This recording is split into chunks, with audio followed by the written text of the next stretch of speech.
Hello, welcome along to a brand new episode of Writer's Routine. This week we're chatting to Orlando Murrin. He is one of those people who has done everything. Written for magazines, written cookbooks, run hotels, and now he's got a novel out. It's called Knife Skills for Beginners.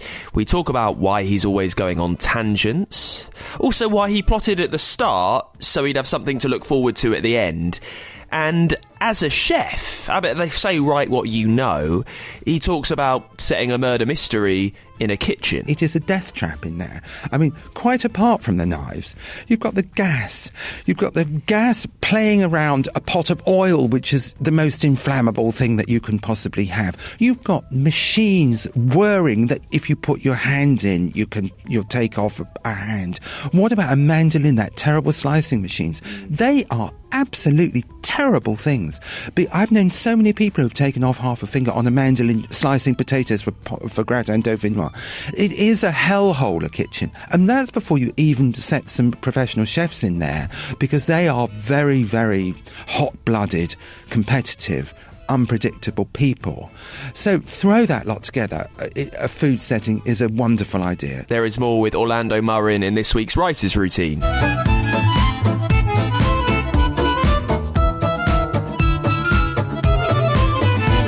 Yes, welcome along. My name is Dan Simpson. This is Writer's Routine, where we take a look through an author's working day. We see where they work, how they work, when they work, how they do everything and sort their life out to give them the best chance of getting words down on the page. And this week's episode of Writer's Routine is brought to you by the new true crime podcast, Who is the Cheese Wire Killer? It's all about a murder in 1983.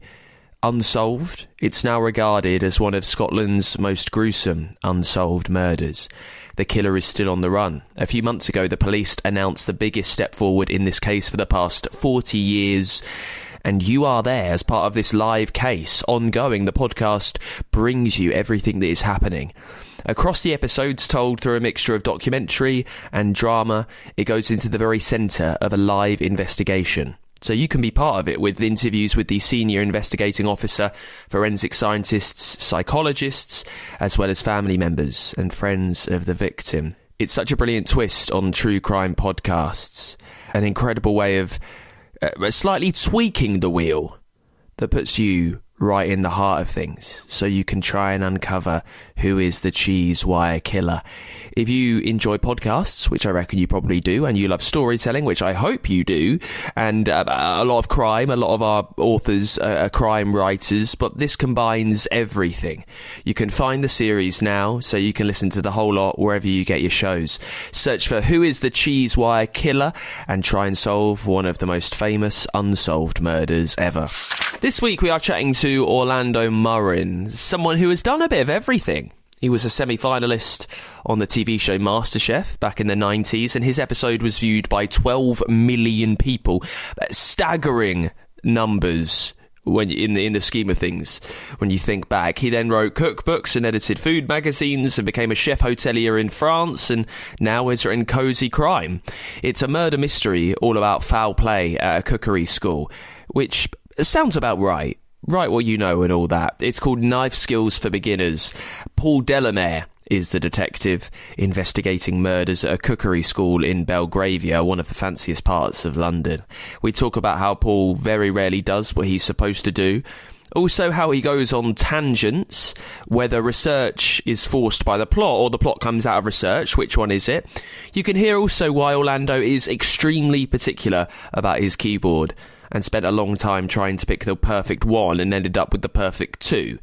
We also try and figure out if magazine writing, or at least the pace of it, helps you get down a novel. There's a lot going on. It's all on the way with Orlando Murrin, and we kick things off, as we always do, with what he sees around him in the place where he sits down to write. I've recently remodelled my writing room for the very good reason that I found that my day quite often involved a Zoom call, and I was backlit, which made it look as if I was in a cave. And I looked so gloomy and drab and kind of invisible that I switched everything round and redid the room and put in a skylight. So now I'm lit from all sides, which is in fact more frightening than before. But I now face a wall with 2 windows, one each side, so I can cast my eye out to a rainbow or a street or whatever is outside. And I have my large Mac screen in front of me, and I'm surrounded by my pictures and my piano and a large armchair for reading. But the most important thing of all is that behind me is a log burner which I installed, because like a lot of writers, I get incredibly cold when I'm writing. Now, I've asked other writers about this, and the theories vary. Some people say it's because you don't stand up and walk around enough, which is true. I don't, because you get, in the flow of it, and you don't want to break the flow, and you forget to break the flow, so you are there stationary, so you get cold even on a not particularly cold day. And I do get interrupted by my cats that bounce up and rest their heads on my hand to stop me working. So I do get little interruptions. But my theory is that the reason that writers get so cold is that you're thinking very, very hard and your blood rushes to your brain. Now, tell me if this is nonsense, but that, I think, is why I get so cold, and the blood leaves my extremities and my hands are like ice blocks. With the wood burner, this is all solved because I'm in a perpetual glow of warmth and I do not get cold, thankfully, and life is so much better since I installed the wood burner. I don't think that's a preposterous thought at all. I think you're taking a lot of energy, right? Well, I have met you for a few minutes, and after doing my research, you mentioned the piano and your pictures, and there's a lot of art, I would say, to your life. So just talk us through some of the pictures you've got. What is there to inspire you around you? When I was redoing my room, I had a cull of pictures because I'd accumulated a lot of pictures, and when someone gave me a picture or I found a picture I liked, I put it on the wall, and I've thinned them all out, and obviously they're only ones that mean a lot to me. One is an enormous oil painting in the modern style of our front gate of our hotel that we had in France. You can't really tell, it's very abstract, but it's kind of an amazing piece of 19th century decaying oak, and it's very, very beautiful. And that reminds me of sunny days in France. My days in France weren't entirely sunny. I mean, the sun did shine, and the hotel restaurant that I had there was an enormous success, and let me tell you, the guests were absolutely adorable, but it was a very difficult operation. However, I survived without being murdered or murdering someone else, so that's a pleasant miracle. So that's nice to have there. Above my piano, I have an enormous, it will be like probably 1.5 meters by maybe a meter, tapestry, which I sewed myself, finishing it in 1996, and it took me 4 years. And this was an age when people used to do cross-stitch and tapestry, and this was a beautiful tapestry of 2 peacocks. And I was in maybe a difficult period of my life at the time, and my then partner was troubled, shall we say, and I sewed all my unhappiness into this tapestry. But the tapestry itself isn't unhappy, but it reminds me again perhaps of survival. I've never thought of this before. Then I have a picture of my granddad, and I have a lovely plate that was given to me by one of my best friends that was made by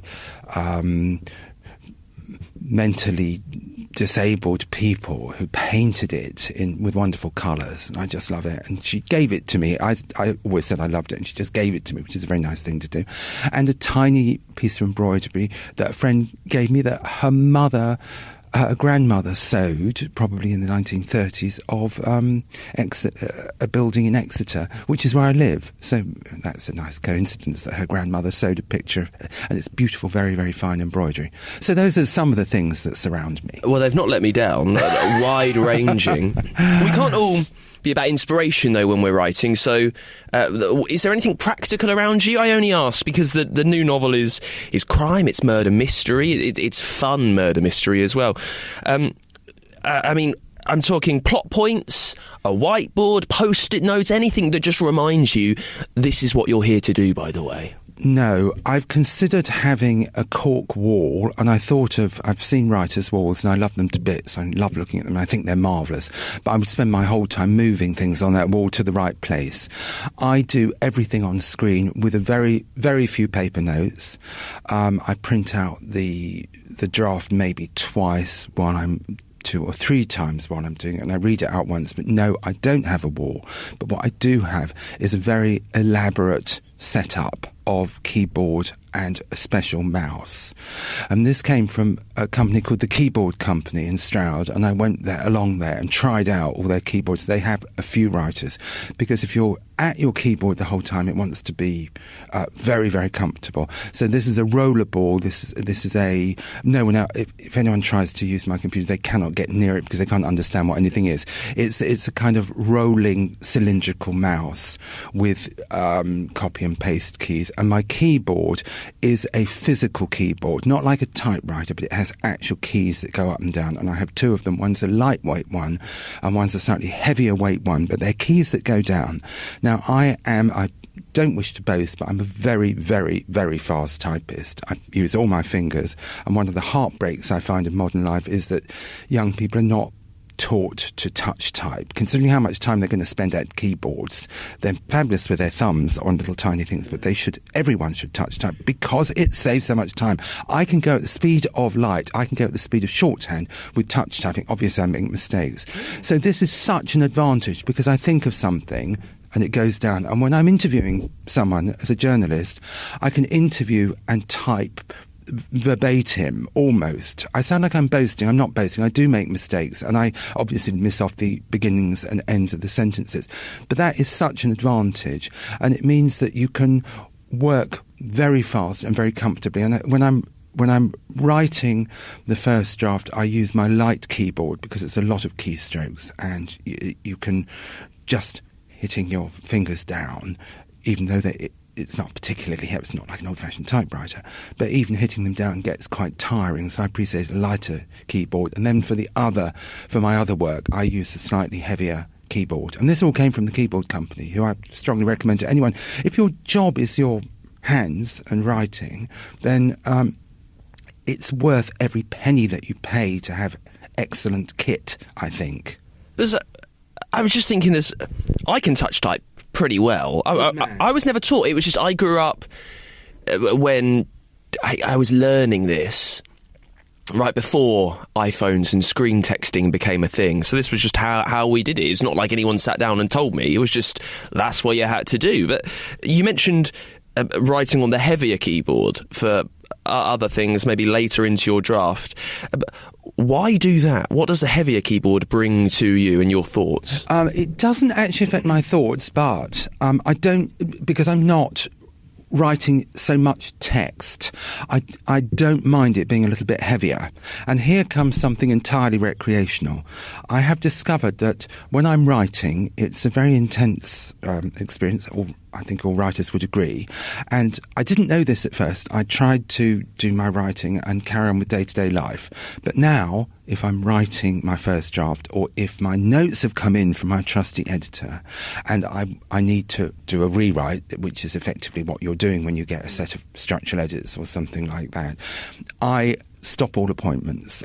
And not because I can't spare an hour in the day. It would be good to have a break of an hour in the day, but I don't want I haven't got the brain width to go out and change and do what I've got to do, or think about what I've got to do that day, or make a shopping list, or cook something. I just don't want that, as well as having my brain fully occupied. So to get round finally to answering your question, in my normal life, when I'm not writing or rewriting, and at those times I switch off entirely from writing. I don't pick and fiddle away. I'm either doing the job or I'm not. I'm in between drafts.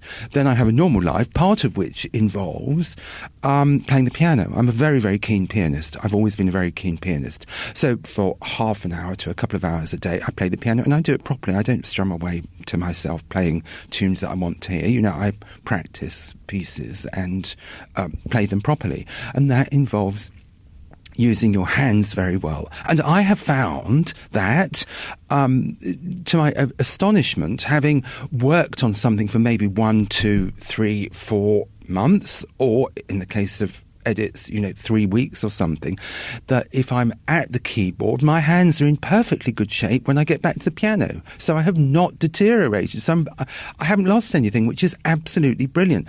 Because normally when you stop playing a musical instrument that requires such dexterity as a piano, you stop for a month and you're all rusty. Your hands aren't moving properly. My hands are moving like lightning. So the slightly heavier key helps me to keep my hands fit. Wow. Whereas when I'm writing the first draft, and you're writing thousands and thousands of words, I'm grateful to have the lighter weight, which doesn't get my hands sore and tired. Well, there's something a bit regrettable, really. And I've got a friend called Jane Corrie who also lives in Devon, and she has the same problem. So the day doesn't really start when I get up. It's a terrible nuisance, I've discovered, but I wake up in the night with brainwaves, yeah, sure, clever ideas, very often bits of dialogue, plot points, solutions, observations. So I wake up in the night and I have my phone by my bed and I tap it into a reminder. And so I end up with, 7 or 8 clever thoughts. And to be honest, they are very, very, very useful. Very, very good. So I don't sleep very well, unfortunately. I normally sleep terribly well, but I don't sleep very well when I'm writing and rewriting. So I get up, deal with the cats and have my breakfast, and then not terribly, the cats wake me up at 7:30 or something like that by jumping all over me. And then I'm at work by about 8:30 or 9. I do, before I start on my fiction, I do deal with my correspondence, in other words, emails. So I can't that's one aspect of life that I can't abandon altogether, but I don't do social emails at those times, and I have a kind of car park on my computer for emails that I will answer in due course when I've got time, but I don't want to do now. But there's a lot more around authoring than I ever anticipated, around fiction writing, which requires dealing with notes from publicity, events, people wanting things from you, magazines, dare I say, newspapers. There's a lot of flack going on the whole time. So I deal with that first thing. And then I get methodically stuck in. And having been my background is as a journalist originally, and then I became a food journalist, and then I became a chef, and then food writing. So I'm very used to sitting in front of a computer and generating what I've been asked to do. So I won't say, never say never. I don't have any kind of block. I know that I've got a job to do, which is to do that set of structural edits. I know what I'm planning to do that day, and I do it. And if it's difficult, well, I just carry on until I've solved it. Or if I can't write a first paragraph, this is the old-fashioned journalist thing, if you can't write the first paragraph, write the second and go back to the first. And very often you find you don't even need a first paragraph if you've got a good second paragraph. So problem solved. So why agonise over it? So I'm very sorry for people who find it very difficult to get onto the work and procrastinate, but I'm used to doing it, and it means that I do meet deadlines, and I deal with work as quickly as I can. So when structural edits come in, my wonderful editor at Trans World gives me a week or 2 weeks notice when I'm to expect his edits in. So I book out that time, and so I can cancel all appointments. I can't cancel everything, but I cancel everything I can, so that I know that I'm clear to do the work. And when I'm writing the first draft, I block everything out for 3 or 4 months. Everything that I can. I mean, I'm not lunatic about it, but everything that I can. And so I just settle down and write solidly, with the occasional break for a cup of coffee and lunch, and just do it. And I find it highly immersive. I do my research as I go along. I don't, which is part of the nature of the books that I write, that my protagonist is a very dreamy-headed man who goes off on tangents the whole time. So he sees something and he does a riff about it. It's the way that his head works. He's very, very, very easily distracted. So when in the text I come across a point where he wants to have one of his riffs, that's when I go off and research that particular item. So the research is interwoven, which is really nice. So I don't have a research period of 3 weeks of research before I start writing or anything like that. Did that come naturally, as in your lead going off on wild tangents, or was that excuse me, did that suit just the way that you worked? You found that you worked best researching ad hoc as and when, that it was just it made sense for him to tell us this story in quite a dreamlike way, just to give you moments to go and I'll look up at that, I'll look into this. It's entirely natural. It just happened.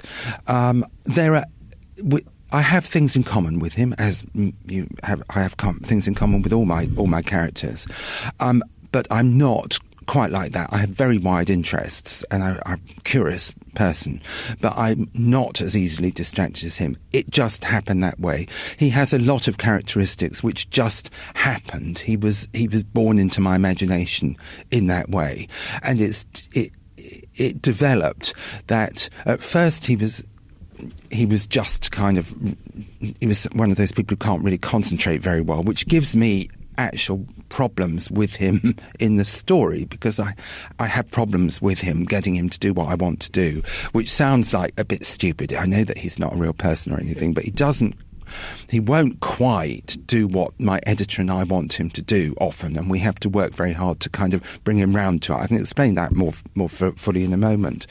But I found that he was taking an interest in things, a lot of things that were around him, which began to be part of his skill in detection. So I realised that the reason he was going to be a very good detective and solve this terrible thing that happened to him was because he's very observant and has a lot of interests and a very, very good memory. So he can't concentrate, he can't do anything that he's asked to do. He's kind of a bit crazy in a way with the fairies, but he's got a very, very good mind, and he knows about a lot of things. And that, of course, is very, very useful for someone who's being a detective. So he's got a big resource of slightly peculiar information, not in all areas, but in a lot of them. And I discovered in the second book, which I've now written, I discovered, he knows about birds and bird watching. Where did that come from? I don't know about birds and bird watching. Let's just put you back in the day. So you're writing, it's pretty full on, as you said, very immersive. How do you know it's time to close the laptop, switch off the Big Mac screen for the day? I get tired by about 4 or 5 o'clock, and by that time I've had enough, and I just stop. I very, very rarely work in the evenings after dinner. I thought at first, I like a glass of wine at dinner. I thought at first that I couldn't write with a glass of wine. It would come out strangely.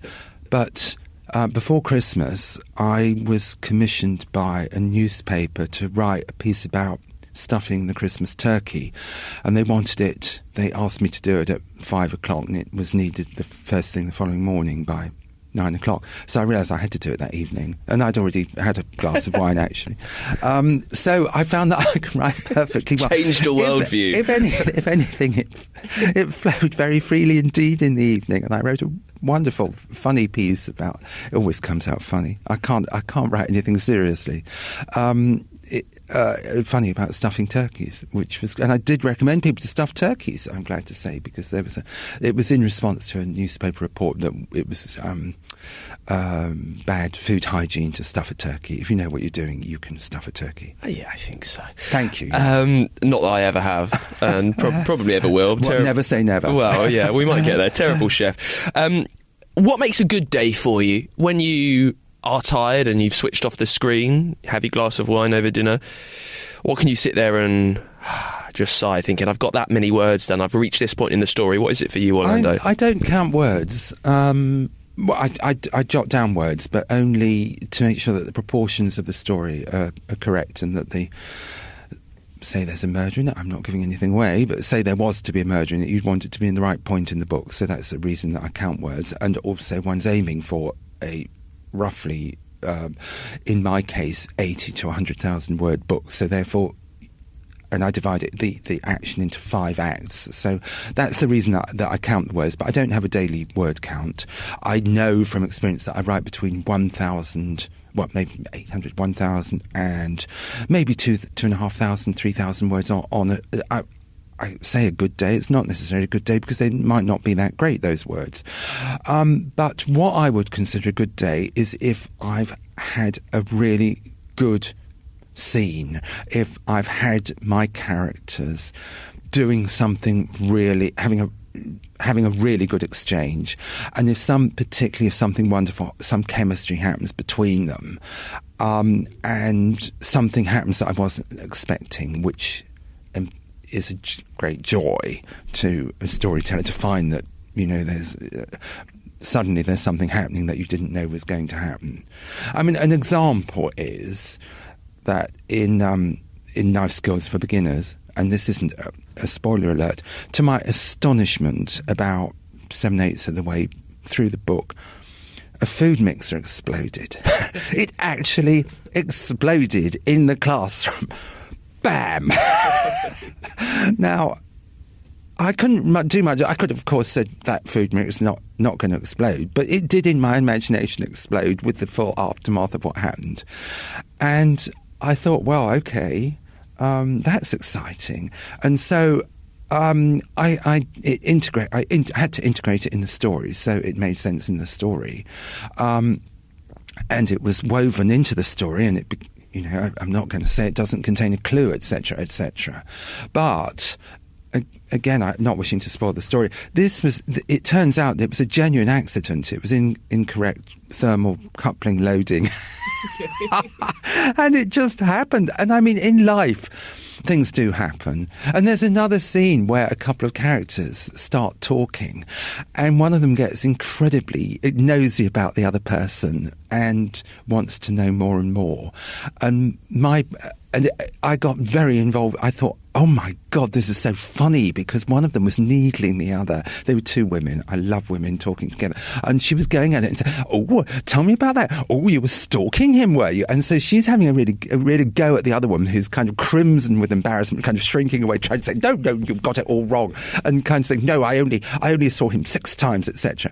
And Paul, who wants this conversation to continue, but obviously goes and fiddles with, finds a curtain knob to adjust or something so that he can carry on eavesdropping. So I love it when something happens that you're not expecting. Well, and those tangents, at what point did you realise that was happening? Did you just find yourself touch typing and suddenly there's a food mixer exploding? Maybe a page or 2 before you're thinking, that's a good idea, maybe I'll do that.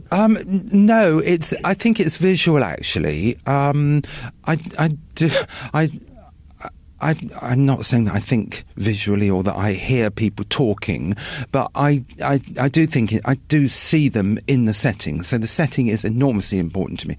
I mean, characters and setting are, for me, what comes first. And if there's a death, the death. Those are the things to me that come first. And then how it all happened, I have to work out later. So if I've got characters, I just love the way that they interact. And my characters... they're not all funny, but they're all unusual.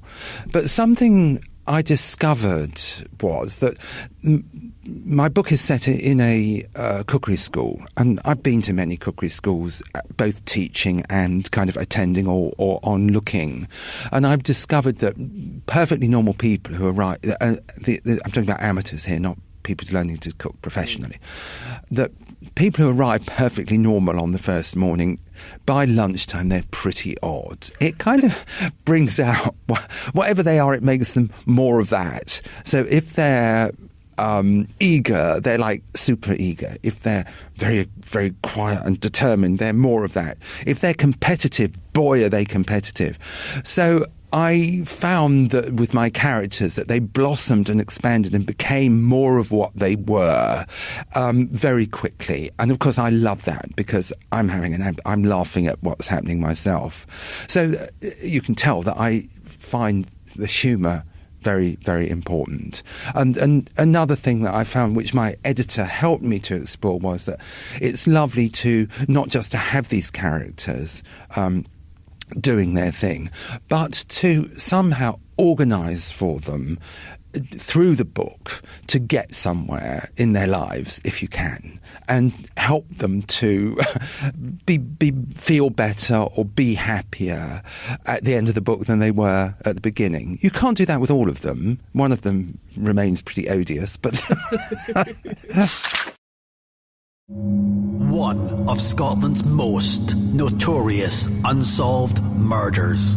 I was the first scientist to open up these items that had been stored by the police since the time of the crime. And it's always been in my mind for over 40 years that I could have found the guy responsible. I firmly believe that somebody out there knows something. Who is the Cheesewire Killer?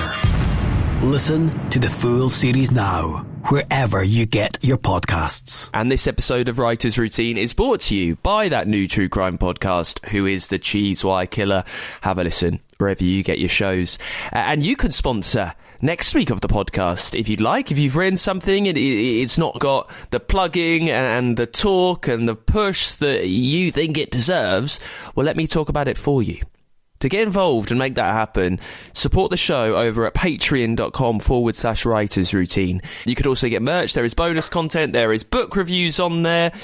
There's a lot going on, and it doesn't require a lot. Just a couple of dollars a month really helps us carry on. It helps me keep bringing you these chats as often as I can with some of the best, most varied authors around, completely different voices, a new episode more or less every week. And you can help make that happen. Help it carry on by getting to patreon.com/writers routine and pledging to support us over there. Let's get back to it with Orlando Murrin then, chatting through his new novel, Cozy Crime. It's knife skills for beginners. In this half, we discuss whether magazine writing helps with the pace of novel writing, also why he plotted at the start to have something to look forward to at the end. And we've already mentioned that Orlando is busy. He is a doer. We've heard about the piano and his chefing and hotel running and magazine writing. We pick up the chat talking about all of those interests and where does the drive to actually succeed at them come from, does he think? Well, that's a very interesting question, which I've never been asked before. I suppose I'm a methodical person, and I like to plan, and I like to have an objective and to meet it. Sounds a bit kind of boring and male, doesn't it? But I don't like to waste time. In terms of the book, the genesis of that was that I was actually quite guilty of procrastination with that, which was unlike me. Well, let's just say I found other things to do all those times, like all those other things that I was doing. But 3 years ago, I said to myself, I'd always planned to write a book. 20 years ago, I did a course at Arvon on beginning to write fiction or something, which was absolutely wonderful. And I'd always thought that I would, and I've always loved reading crime novels. And I said to myself, well, if you can't go on saying indefinitely that you're going to do this at some point, and I actually said to myself, right, this is now what I'm going to do next. And I remember saying the 3 words, I am in deadly earnest. I said those words to myself, and I said, whatever it takes, I'm going to do that next. Now, that is my project. So I got stuck in, and it wasn't particularly easy. Although I had 6 cookery books published, and I had an agent, to my astonishment, when I wrote the first half of my book, I took it to my agent, and she said, "Oh, sorry, darling, I've got another cookery author who's doing a range of some whodunits. Can't do it. Clash of interests." So I was incandescent with rage, sorrow, upset, or whatever. So I said to her, do you mean I've got to go on the slush pile? She said, well, I wouldn't put it like that, she said. And I said, have you got a fiction agent you can suggest me to? She said, well, not really, no. So I did. I had to. So I had to finish the book and then go on submission on people's slush piles and send it off. And for 50 days and nights, I waited in the wilderness with no responses. This famous thing that you send it off with these charming letters to these agents who you feel that you know because you do your research and you know that they like dogs and that they like people who collect things and their favourite holiday resort and so and so. So you weave all this in and that you love all their recent books that they've edited and that they've agented and everything. You do all this work and then nothing comes back. It's kind of heartbreaking. And after 50 days and nights, 2 agents did get back to me within 2 days. And so we have a happy ending on our hands. But it was terrible, that period, because I'd written something very, very with all my heart. And while I was writing it, because I'd never written fiction before, apart from the odd short story, I had the good fortune to find a retired fiction editor from a magazine fiction editor, who helped me groom my manuscript for submission and took the rough edges off and helped me to get it ready so that it was suitable for an agent to read and wasn't quite as raw. So that was a stroke of luck, finding someone, of course, because she was ex-magazines, we spoke the same language and we had a few old editors that we could laugh about in common. Let's talk about the writing for magazines and how that influenced novel writing. How did it influence novel writing? What did you learn about timescales, about being busy, about getting the words down that helped you shape your story? They're completely different things. It's even a magazine article of 1,500 words, and nowadays they're more likely to be 300 to 500 words. They used to be 2,500 words or longer. Even that is a very short piece of work. So you plan it if you want to. If you're very accomplished and you've had lots of practice, you don't need to plan at all. You just do your interview or find out or walk around a garden, whatever you're writing, walk around the house, whatever you're writing about, and then you just sit down and write, and it formulates itself as you write. So you don't have to sit and do a plan when you've written hundreds and hundreds of articles. But it's a short burst of work, and 1,000 words an hour is probably what most journalists reckon they can knock out. I don't mean to put it down at all, but it's a simple process. You write it. You've found your voice by having written many articles. Then you read it through and correct it. You sometimes get someone else to read it. So I get my partner, my husband, to read it usually. And then, so I had no problem with that. I've had lots of practice with that. About 3 or 4 years ago, Waitrose Weekend, which is their newspaper, the supermarket newspaper, asked me to do a monthly column of 500 words, an opinion piece or something that I felt about that week. It could be gadgets, or it could be something in the news, or it could be something I'd been cooking, or it could be Valentine's Day. It could be anything I wanted. And I found that a new challenge. It took me much longer to do than knock out the old magazine articles, because it's all in your head and has to be very elegantly written. A column is a column. People expect it to have a beginning and an end, and to dance them, as it were, across the dance floor with a few twirls and things as we go. And from that, I discovered how much I loved writing humour. So I'm forever grateful to those wonderful people for commissioning me to do a column. But then, to answer finally your question, when it came to writing fiction, it's a much, much, much longer haul, and it requires much more patience and persistence and stamina and memory, because you've got so much happening. You've got and so many notes everywhere. It's a colossal operation, and of course the kind of tragic thing for people starting out is that you're doing it on spec. So you're writing something, your first draft might take you 6 months. 6 months of work on spec, and the rest, and then all the editing, and then all the letters to the agents, and then all the waiting, all that on the off chance that someone might pick you off the slush pile. I mean, that's terrible to think of how much effort that is just for the hope of someone picking you off the slush pile. So you've decided, I'm going to write a book. I'm finally going to get it done. What happens next now you need a plot, now you need character, location, setting, you need an idea. It seems to have come the other way around than it might do for many other authors who have an idea and decide, I'll write that. For you, I want to write a book. How did you decide what it would be about? What was that very first idea? I wanted to write a murder mystery. So I knew that I wanted to write a murder mystery, and I knew that it would be around food.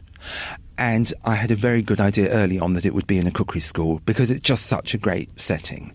I mean, kitchens are amazing places for murder mysteries. I'm surprised that not every murder mystery is set in them because it is a death trap in there. I mean, quite apart from the knives, you've got the gas. You've got the gas playing around a pot of oil, which is the most inflammable thing that you can possibly have. You've got machines whirring that if you put your hand in, you'll take off a hand. What about a mandolin, that terrible slicing machines? They are absolutely terrible things. But I've known so many people who've taken off half a finger on a mandolin slicing potatoes for gratin dauphinois. It is a hellhole, a kitchen. And that's before you even set some professional chefs in there, because they are very, very hot-blooded, competitive, unpredictable people. So throw that lot together. A food setting is a wonderful idea. So I added into that something else that I'm interested in, which is the characters. So I've got the 8 crazy students at the cook school, but I love big, rich, shabby houses and people, perhaps. I find them very fascinating, where they've got a lot of history. So I set it in a great big mansion in Belgravia, but it's not particularly well kept. It's just a bit faded. And I won't give anything away, but the woman who runs it, she's not ancient at all. She's only in her early 40s, but she's fairly weird. And the whole setup is odd. And the decoration is kind of a bit groaning. It's kind of high ceilings and kind of glacial drawing room that smells like a doctor's surgery, and a dining room painted that terrible kind of dark red shade, which I think is called puce, which is bilious, which makes me feel sick thinking of it. And she's got all the kind of, in this house, she's kept, because it's her family house, she's kept the old servants' bells and things. So it's very atmospheric. And the scullery is down a set of cranky old stairs because, you don't care if the servants break their necks. But the main staircase is rather grand and goes right up to the attic. So the setting and the characters and the setup came to me, and then it was a case of making a story out of it. I'm a beginner. This is my first novel. So I planned it very, very carefully indeed. And 2 reasons for that. You need a watertight, plausible plot. So I needed to have a big reveal at the end, and I needed to make sure that was covered up. And I needed to have confidence that I was heading somewhere, and it wasn't just a kind of pile of writing. And the other thing, which is again to do with confidence, that I needed a big scene at the end that I was looking forward to writing. I wanted a big ending, like, the last act, the last scene, with everyone on stage with wonderful things happening. And looking forward to writing that kept me through the harder bits of the writing, because there are hard bits, and there are bits where you lose faith and you think, oh dear, is this a story any good at all? And I was able to say to myself, well, maybe it's something a bit here, but remember what we've got coming up at the end. Remember that reveal that you've got worked out for them, and remember that scene at the end, what fun that is going to be to write. Like looking forward to dessert, really. Exactly, you've got it. That's it. So I reward myself with something which I'm just dying to write at the end. And so I planned it very, very carefully indeed. And at one point, I realised that I was planning it so carefully that the time had come to actually write the thing, to stop doing the outline, which had expanded to something like 30,000 words, but actually write it. And so I planned it. But as I said, these odd things happened along the way, and they're lovely surprises. But otherwise, I knew what was happening along the way. What have you learned from writing this novel? And as you said, you've got the second one done now as well. What have you learned about how you work best, where you work best, what needs to be done that will help you going forward? Well, I've learned a lot about, in every way, I've learned a lot about human nature by thinking more about why people do things and how people do things, and maybe giving people a bit more allowance for their behaviour, because you're forced, and I didn't realise this before I started, if you're writing a story that is meant to be realistic, and the whole point of a murder mystery is that people believe in their imaginations that it's happening, everything has to be very, very plausible. You can't have someone walking into a room without a reason. People don't. Occasionally, surprises do happen, but otherwise, people are driven by the need to do something, go somewhere, say something. And you can't just manipulate them around like cardboard characters. And, people arriving at the right moment. And my trusty editor, Finn, he has this phrase where he says, "It's a little too convenient that such and such happens." And what he means is, I've caused something to happen in the story, someone to say something or to reveal something about themselves that is not plausibly triggered by the story.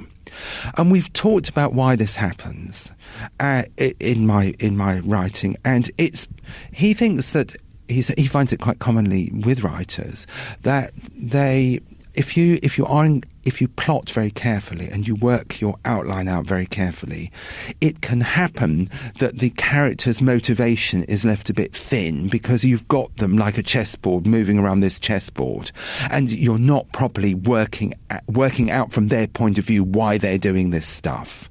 So he says that can be a common problem with people who outline very carefully, that the character's motivation to do what they're doing is not properly explained. So I have to go back very carefully and go back over it. And the problem I mentioned earlier, that one of the problems I have with my hero is that he won't concentrate. He won't concentrate on the job in hand. First of all, he's very easily distracted, but he doesn't react properly to clues, and when he doesn't explain enough how he's working things out as he goes along. So we have to keep him, my editor and I, very concentrate, Paul. You're in big trouble here. You're in very, very, very serious trouble. You're either going to, your life is in danger here. So don't go off on a tangent here. Think about what's happening. Watch what people are doing and tell us what you're observing. Share it with us. And where does that leave you with plotting future novels? But you plotted this one very thoroughly and then became aware that maybe that wasn't wholly the wisest thing to do in terms of character motivation, as you said. Sometimes your leads want to go off and do their own thing. How do you strike that balance going forward? Well, I would like to plot more loosely, and I know people who do plot very loosely or not at all. The famous person is Lisa Jewell, who writes simply staggeringly wonderful books. And I said to her, when she said that she doesn't outline, she doesn't do an outline at all, she just kind of starts writing, I said that it gives them a kind of urgent unpredictability. And she said, yes, she said that it's been called random energy, because she doesn't have the problem that I have, because she's only got characters reacting and colliding, and the characters are alive in the story to her, and she doesn't know what they're going to do and where they're going to happen. I don't know whether it's possible to combine the two approaches, but given that I need, from a confidence point of view, to know that I've aiming for a big reveal that I trust is going to be thrilling and a big last scene that I trust people are going to just adore, then maybe I can plan the ending and then leave more in the middle to happen by itself. But I don't know. I mean, it has worked for the first and second books. I've got books that I'm really, really happy about. The fact that I have to torture myself along the way. But I'd have to torture myself along the way if I did it without an outline, wouldn't I? I'd just be torturing myself in different ways and torturing my editor as well, wouldn't I? There would be different sets of problems, I suspect. What's the next interest? What's the next fascination that's going to take you over? Maybe away from novels? I said to someone who said to me, "You've had a lot of careers," which I have had lots of different jobs in my life, and I've enjoyed them all. I do feel that this one is where I might have been aiming all along, because it seems to bring everything together. It brings all my interests together, including my random bits of knowledge and things that I like. I love people, so the characters. I love houses and settings. So yeah, so it's a kind of synthesis of everything that I like, and I love humour and I love surprising people. So I kind of think this is my last job. And I hope that I've got many more books in me. I would love to write a really dark psychological suspense book, but I'm not planning one because I'm very happy writing what I'm writing at the moment, which is cosy crime. So it's cosy culinary crime, and I'm very happy indeed in that slot, as it were. Yeah, hard to write a lot of humour with a dark, foreboding, psychological thriller. I would have thought so. Yeah, because I think it could be the enemy. Having a chuckle is probably not going to get the creeps running down your spine. I had to sum up my current book in 3 words, what it did in 3 words, and I was very pleased with myself. I said, I would like that it makes you smile, salivate and shiver. Do you like that? It's a nice blend, isn't it?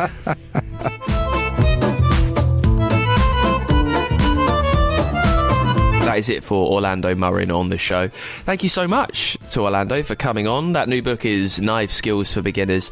It is out right now. Next week we'll have a brand new author on the podcast. In the meantime, you can support us, patreon.com/writers routine. We are sponsored by the new true crime podcast, Who is the Cheese Wire Killer? You can have a listen, search for that wherever you get your shows. And you can get in touch with us using the contact page at writersroutine.com and drop us a follow on X. We are there too, at WritersPod.